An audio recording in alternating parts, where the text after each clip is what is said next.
दोस्तों, स्वागत है आपका इस वीडियो में। Social boycott of a citizen.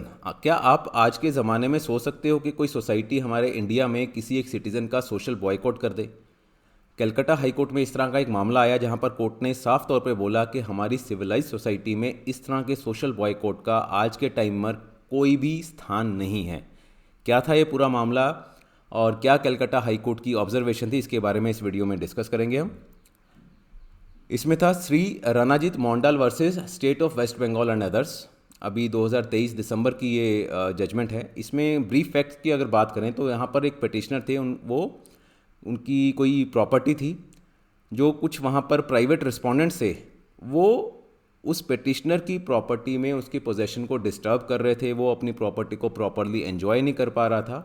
Petitioner ने एक सिविल सूट फाइल कर दिया कि इंजंक्शन मिल सके उसको। इंजंक्शन मीन्स जो प्राइवेट रिस्पोंडेंट थे उनको रोका जा सके कि पर्टिकुलर काम के लिए। अब क्या था वो, yet the private respondents continue to violate the same.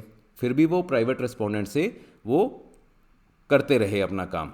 तो प्राइम जो थी बोन ऑफ कंटेंशन ये थी कि एक टेम्पल बन रहा था और जो पिटिशनर है उनके घर के आसपास वो टेम्पल को इलीगली कंस्ट्रक्ट कर रहे थे।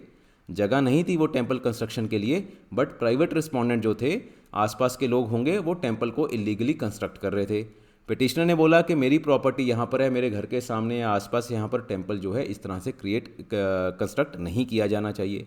उसने केस फाइल कर दिया इंजंक्शन का। इंजंक्शन मिल भी गई, बट प्राइवेट रिस्पोंडेंट जो थे फिर भी वो काम करते जा रहे थे। तो ये मामला इसमें यहाँ पर समझ आ रहा है। When the petitioner objected, there was a social boycott effected by the locals including the private respondents। तब जब उसने ऑब्जेक्ट किया तो उसको, उस पिटिशनर को एक तरह से सोशली बॉयकॉट कर दिया।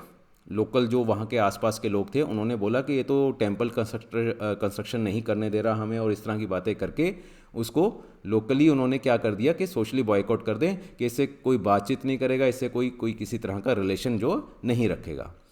अब ये मामला चला गया कोर्ट में, कलकत्ता हाई कोर्ट में। तो वहाँ पर कोर्ट की क्या ऑब्जर्वेशन आई, उन्होंने बोला it appears that an interim order of injunction was granted by the learned civil जज सो एंड सो ऑन 2022 में। ये इस तरह का कोई एक ऑर्डर ऑफ इंजंक्शन आया था जहाँ पर उनको रिस्ट्रेन किया गया था जो प्राइवेट रिस्पोंडेंट से, डिफेंडेंट से, कि वो उस प्रॉपर्टी को किसी भी तरह से चेंज नहीं करेंगे, उसका नेचर, उसका character. And possession of 3 feet wide and 40 feet long जो कॉमन पैसेज होगा उनके आसपास सूट प्लॉट का, और किसी भी तरह की एनक्रोचमेंट नहीं होगी नेक्स्ट डेट तक। It also appears that police authorities have taken some steps by initiating the proceeding under. Police को भी वहाँ पर कोई डायरेक्शन होगी तो पुलिस अथॉरिटीज़ ने भी अपना section 107 as per the code जो है CRPC का, उसके हिसाब से वहाँ पर एक्शन लिया हुआ है। तो कोर्ट ने बोला कि किसी भी तरह का सोशल बॉयकॉट किसी भी सिटीज़न का या उसके फैमिली मेम्बर का, उसको बहुत स्ट्रिक्टली डील किया जाना चाहिए एडमिनिस्ट्रेशन के द्वारा। सोशल बॉयकॉट का कोई भी हमारे सिविलाइज सोसाइटी में कोई प्लेस नहीं है, कोई स्थान नहीं है। सोशल बॉयकॉट बिल्कुल प्रोहिबिटेड है, किसी भी तरह से उसको बर्दाश्त नहीं किया जाएगा।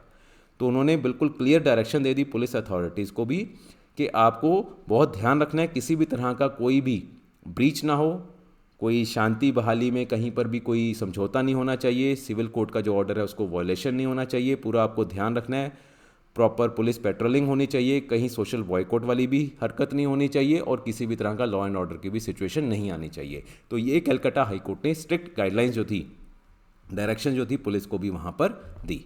तो इस तरह का मामला अगर आप कहीं फेस कर रहे हैं, आपके आसपास हो रहा है, तो आप इस जजमेंट का बेनिफिट ले सकते हैं। आपकी कोई और डाउट हो तो आप मुझे व्हाट्सएप पे कॉन्टैक्ट कर सकते हैं। Thank you and all the best.